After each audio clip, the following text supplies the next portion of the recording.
안녕하세요. 박예나입니다. 오늘은 3월 2일이고요. 얼마 전에 결렬된 베트남 회담에 대해서 좀 얘기해 볼 거예요. 북측하고 미국이 만나서 북한의 비핵화에 대해서 논의를 했는데 이제 김정은이 내놓으려고 했던 영변 비핵화 그거 외에도 트럼프는 이미 정보를 가지고 있었기 때문에 북한에서 벌어진 감추어 놓고 있는 다른 핵시설에 대한 정보를 트럼프가 얘기를 했다고 하죠. 그래서 김정은이 적잖이 당황을 했고 또 결국은 트럼프가 원하는 답을 내놓지 못했고 전면적인 제재 완화를 요구를 했지만 트럼프는 그럴 수 없다. 뭐 이러면서 회담이 결렬됐다는 얘기를 저희가 듣고 있잖아요. 정세현 외무장관인가 그분의 말에 의하면 이미 실무진에서 다 초안을 준비를 해서 사실은 그 블랭크 그러니까 그 괄호 안에 뭐 빅딜이든 스몰딜이든 써넣기만 하고 사인만 하면 되는 상황이었대요. 사실은. 그랬는데 트럼프가 예정에 없던 다른 지역에 대한 비핵화도 요구하면서 이게 결렬이 돼버린 거죠.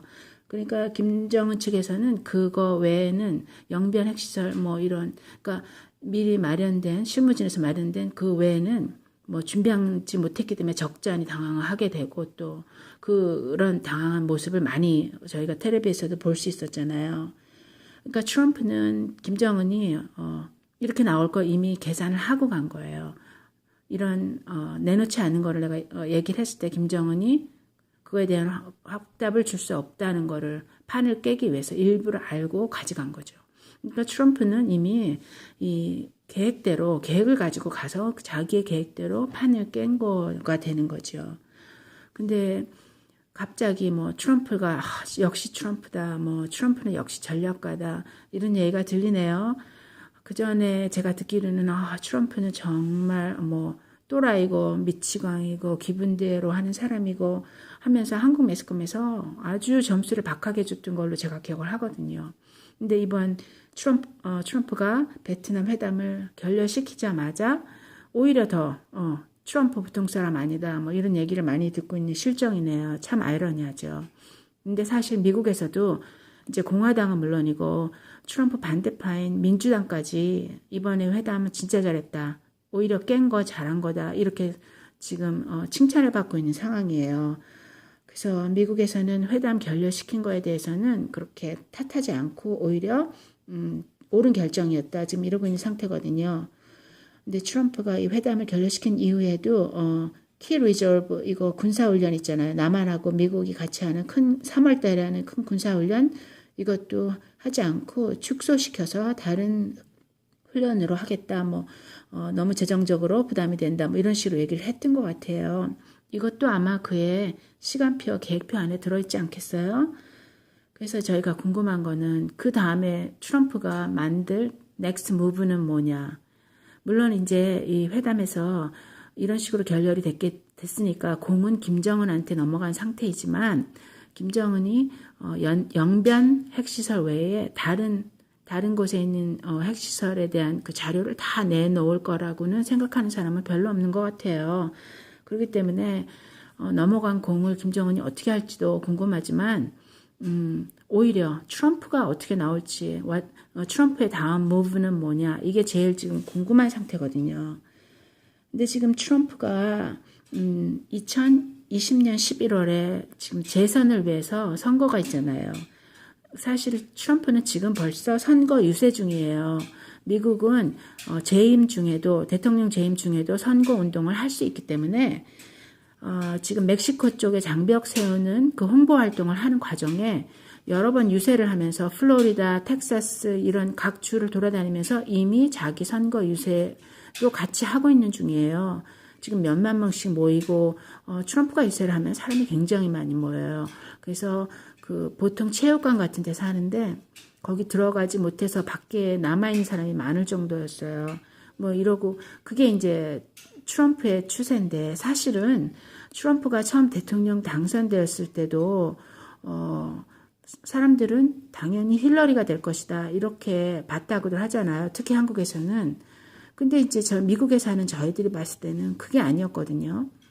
그 당시에 어떤 일이 있었냐면 트럼프가 유세를 하면 이 체육관을 이제 몇 바퀴를 뺑뺑뺑 돌 정도로 사람들이 많이 와요. 그래서 오히려 체육관에 못 들어간 사람이 훨씬 많다. 뭐 이렇게 할 정도로 아주 인산인해를 이루고 그 유세장마다 사람들이 그렇게 많이 몰렸어요. 반면에 힐러리 유세장에는 사람이 안 모여서 진짜 많이 오면 1,000명, 어쩔 때는 뭐 몇백 명, 뭐 이렇게 사람이 안 모여서 나중에는 정말 민주당 쪽에서 이 카메라를 그 힐러리한테만 맞추고 그 유세장 그 분위기 바깥에 그 무대 외에는 비춰주지 않는 뭐 이런 정말 이 유튜브에는 이게 많이 나오잖아요. 그 유세장 간 사람들이 올리는 그 라이브 하는 게 굉장히 많잖아요.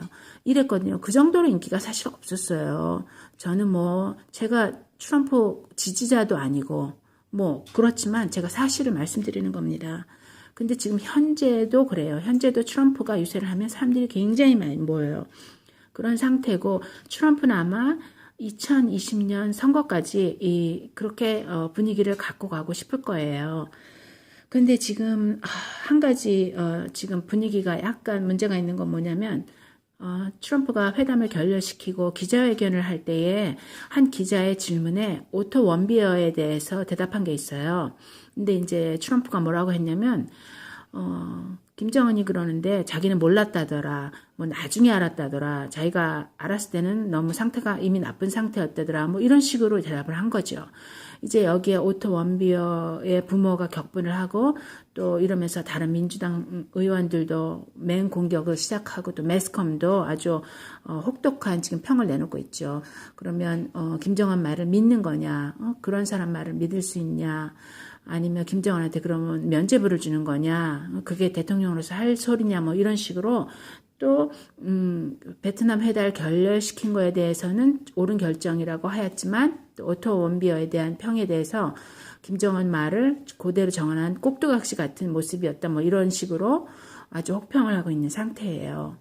근데 베트남 회담 열릴 그때에도 이미 미국 텔레비에서는 이 아주 주요 시간대에 나오는 뉴스에서 이런 거를 보여줬어요. 뭐냐면 미국의 여러 군데 핵시설, 그러니까 before and after, 전과 후 해가지고 전에는 위성사진이 이렇게 나왔는데 지금은 위성사진이 이렇게 나온다.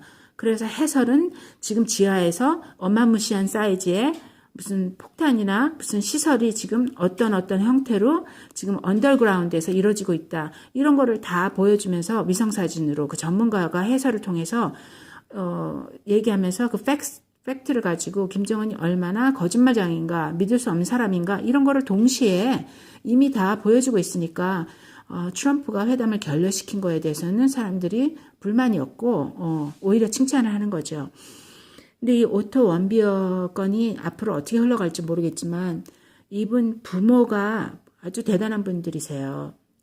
이분들이 원래는 무슨 자동차 부품인가 그런 거 만드는 제법 사이즈가 있는 공장 주인이었대요. 그래서 좀 재력도 있는 그런 분들이었는데 굉장히 액티브한 분들이에요. 이분들이 자기 아들이 아마 몸을 좋아하고 뭐 새로운 거를 시도해보는 거를 좋아하고 그런 대학생이었나 봐요. 이 아이가 미국에 이제 북한에 놀러 갔다가 여행을 하다가 마지막 날에 이제 짐을 싸갖고 나오는데 미국 호텔에는 이 구두를 싸는 신발을 싸는 그 플라스틱 봉지가 있잖아요. 근데 북한은 모르겠거든요. 하여간 이 아이가 자기가 묵는 층을 벗어나서 다른 층에 가서 벽보를 띈 거예요. 그 북한 선전문 포스터. 그거를 띄워서 자기 신발을 싼 거예요. 그래서 공항까지 갔는데 공항에서 체포가 된 거죠. 이래가지고 이 아이가 18개월을 억류되어 있다가 얼마나 고문을 당하고 얼마나 이 정신적인 충격을 받았는지 아무튼 기자회견 할 때 그 아이의 모습은 평소의 모습과 완전히 다른 정말 겁에 질리고 많이 이상해 보이는 그런 모습이었거든요. 근데 얼마 후에 이 아이가 뇌를 다쳐서 이 혼수 상태에 빠지죠. 그래서 북한에서 아주 부랴부랴 아이를 미국으로 어떻게 해서 보내게 되고 이 아이가 미국 땅을 밟고는 며칠 그 주 안에 그냥 사망하게 됩니다. 이 일을 겪은 이 원비어 부모들이 가만히 있질 않고 이분들이 지금 북한에 대해서 아주 북한에 대해서는 엄청 북한 얘기만 나오면 이 오토 원비어 부모들이 빠질 수가 없습니다. 이분들이 재력이 좀 있으니까 로비스트들을 사요. 로비스트들을 사서 이 워싱턴 DC에서 북핵을 제재하는 법을 하원에서 발의를 하게 로비스트들을 통해서 하게 하고요. 북한 제재법이 또 통과를 합니다. 그래서 이 북핵 제재법. 그래서 이제 북한하고 관련된 금융기관이나 중국을 통해서 무슨 거래하는 이런 회사들이나 뭐 이런 거는 다 세컨더리 보이콧을 막게 하는 북핵 제재법을 통과를 시키죠. 그래서 이거를 다른 말로는 오토 원비어 법이라고 할 정도로 이 부모들이 보통 분이 아니거든요. 근데 이분들이 지금 트럼프가 김정은의 말 앵무새처럼 따라한 거에 대해서 나는 몰랐다. 나중에 알았다. 내가 알았을 때는 너무 늦었다. 라고 말한 거에 대해서 굉장히 격분하고 지금 또 여론이 그게 대통령이 할 소리냐 뭐 이런 식으로 좋지 않거든요. 그래서 지금 2020년 선거까지 트럼프는 자기 이미지 그런 계산 안 할 수 없고 또 분명히 시간표가 꽉 이미 다 차여 있을 거예요. 트럼프는 언제 어떻게 뭐를 할 건지 다 계산해서 이미 다 짜여 있을 거기 때문에 그 내용이 정말 궁금하죠. 알 수가 없죠. 그런데 절대로 감정적이거나 뭐 기분 파거나 뭐 쉽게 사기를 당해서 이런 사람은 아니라는 거. 이럴 수도 없고, 처음부터 끝까지 아마 제 생각에는 그 선거 갈 때까지 이미 시간표는 이미 다 짜 있다. 그 안에 지금 어떤 분들이 말하시는 북폭 얘기가 들어있는지 없는지는 아무도 모르죠. 이제 눈여겨봐야 되겠죠. 그 징후를. 그래서 제가 오늘 추천드리는 채널이 하나 있는데 혹시 여러분들 여국성이라는 이름 들어보셨어요? 이분이 채널을 만든 지가 한 달이 안 돼요. 그래서 저도 이분 채널을 본 지 얼마 안 됐는데 상당히 흥미롭고 새로운 시각으로 지금 돌아가는 추세를 보고 계셔요. 그래서 여국성 TV 추천드립니다. 한번 가서 보시고 하시면 재밌으실 거예요. 그래서 저는 제 생각은 짧지만 오늘 채널도 추천드리는 거 겸사겸사해서 한번 영상 찍어봤습니다. 시청해주셔서 감사합니다. 구독과 좋아요도 부탁드릴게요. 다음에 또 뵙겠습니다. 감사합니다.